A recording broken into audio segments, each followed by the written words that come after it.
జగన్కి ఇప్పుడు అతి పెద్దదైనటువంటి కష్టం పార్టీని ఇప్పుడు సస్టైన్ చేయడం అంటే ఆటలు కాదు. 2009 తర్వాత తను జైలుకు వెళ్ళినటువంటి సందర్భంలో వచ్చిన సింపతి, ఇంకోటి తెలుగుదేశంలో స్పేస్ లేదు, జనసేన పార్టీని నిలబెట్టుకోలేదు, భారతీయ జనతా పార్టీకి అంతంత మాత్రం ఉంది. ఆ టైంలో ఆల్టర్నేటివ్ కాంగ్రెస్ని ప్రజలు చేత్కరిస్తున్నారు కాబట్టి కాంగ్రెస్ నాయకులందరూ వైఎస్ఆర్ కాంగ్రెస్ పార్టీ బాట పట్టారు. వైఎస్ఆర్ కాంగ్రెస్ పార్టీ అనేటువంటిది బలోపేతమైంది. ఆ టైంలో స్ట్రాంగ్గా ఉన్నటువంటి పార్టీ ఎలక్షన్స్ దగ్గరకు వచ్చేటప్పటికి ఓడింది. అయినా సరే 67 స్థానాలు గెలవడం కేవలం 1.5%, 5 లక్షల ఓట్ల తేడాతోనే ఓటమి పాలవ్వడం కారణంగా వైఎస్ఆర్ కాంగ్రెస్ పార్టీ వాళ్ళు ధైర్యంగానే ఉన్నారు. కానీ ఎప్పుడైతే తెలుగుదేశం దాంట్లో పించింగ్ బిగిన్ చేసిందో, ఆ ఎమ్మెల్యేలు యువతలకు తీసుకోవడం బిగిన్ చేసిందో కంగారు పడ్డటువంటి పరిస్థితి. అయినా సరే జగన్ వైపుకే జనం ఉన్నారు.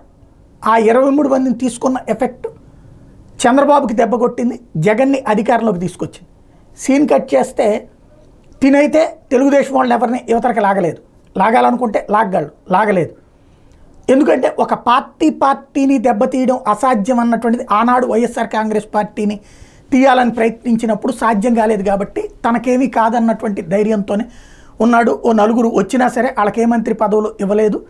4 అంటే 5 కూడా లెక్కేసుకోవాలి, జనసేన రాపాక వరప్రసాద్ కూడా. అయితే ఇప్పుడు జగన్మోహన్ రెడ్డికి పార్టీ నడపడం కష్టం ఎందుకు అవుతుందంటే బీసీ, ఎస్సీ, ఎస్టీ మైనార్టీలకు హై ప్రయారిటీ ఇచ్చి అగ్ర కులాలకి లేదా ఇతర కులాలకి అగ్ర అనకూడదు, ఇతర కులాలకి సంబంధించిన నాయకులకి హై ప్రయారిటీ ఇచ్చి ఇతర కులాలకు సంబంధించిన అంటే రిజర్వేషన్లు లేనటువంటి కులాల నాయకులు పక్కన పెట్టడం, ఫైనాన్షియల్ మేనేజ్మెంట్, పోల్ మేనేజ్మెంట్ చేసేవాళ్ళని పక్కన పెట్టడం అన్నటువంటి కాన్సెప్ట్ ద్వారా ఇప్పుడు వాళ్ళల్లో ఒక వ్యతిరేకత. అయితే తెలుగుదేశం, జనసేన, బీజేపీ కూటమికి వాళ్ళకి అక్కడ స్పేస్ లేదు కాబట్టి ఇటు ఉండొచ్చు.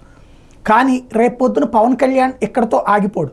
2029లో జగన్ వర్సెస్ పవన్ అన్నటువంటి రూట్లో తీసుకురావడానికి ఇది ఆరంభం. అందుకనినే 21లో 19 లీడ్ స్టేజ్లో ఉంది. భారతీయ జనతా పార్టీ కూడా 10లో 6 లీడ్ అంటే ఒక స్ట్రాంగ్ సిస్టంలోకి వెళ్తుంది కాబట్టి అటుకి తీసుకువెళ్ళే ప్రయత్నం జరుగుతుంది. ఇంకోటి ఇక్కడ జగన్కి ఇప్పుడు కేసులు, ఇప్పటిదాకా కోర్టుకే వెళ్ళనటువంటి కేసులు రేపు కోర్టులకు వెళ్లాల్సి వస్తుంది. శిక్ష పడిందా ఇక పార్టీని కాపాడే వాళ్ళు ఎవరు ఉండరు. అప్పుడు వీళ్ళందరూ అటు బీజేపీ వైపుకో జనసేన వైపుకో వెళ్లాల్సి ఉంటుంది. షర్మిలది ఆవిడ ఎక్స్పెక్ట్ చేసింది కానీ ఈ స్పేస్ని అందుకోవాలని ఆవిడికి ప్రజలు ఆదరించినట్టుగా అనిపించట్లేదు. లేదా షర్మిల లీడ్ తీసుకోవడానికైనా ముందుకొచ్చినా ఆశ్చర్యపోనక్కర్లేదు. తెలుగుదేశానికి పార్టీని కాపాడుకోవడం కష్టం కాల, ఎందుకంటే జగన్ దాన్నేమి తెలుగుదేశాన్ని శాంతం లాగేసుకోవాలని అనుకోలేదు కాబట్టి.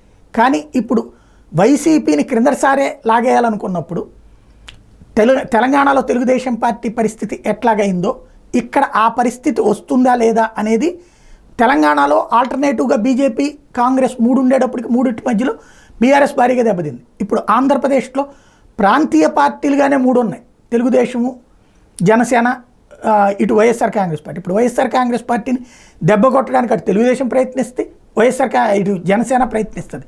జాతీయ పార్టీలు అయినటువంటి బీజేపీ, కాంగ్రెస్ కూడా ప్రయత్నిస్తాయి. ఇంతమంది నుంచి కాపాడుకోవడం, తన కేసుల నుంచి తను రక్షించుకోవడం అన్నటువంటిది పెద్ద కష్టమే. ఏదైతే జ్యోతిష్కులు చెప్పినటువంటి దాంట్లో ప్రధానమైనటువంటిది అధికార యోగం ఉంది, కానీ గోగ్రహచారం ఏదో చెప్పారు కదా, అది దెబ్బతీసినట్టుంది అతనికి.